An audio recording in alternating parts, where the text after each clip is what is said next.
Olá, eu sou o Ricardo Amado. Meu nome está aparecendo aqui no rodapé. Aliás, não coloca só no rodapé, não. Coloca dos lados, em cima e embaixo. Assim foi bom. Bom, nós estamos recebendo a visita do Instituto Mário Alaska. Não é Alaska? Que pena então. Mas estamos aqui em prol de uma grande causa.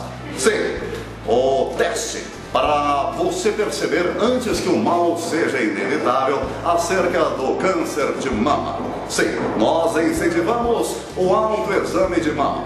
Eu tenho 1,90 m, sou alto e posso fazer o exame em você se quiser. De verdade. Enfim, mas como se diria assim no meu pobre programa, a dica é: aperte o seu mamar.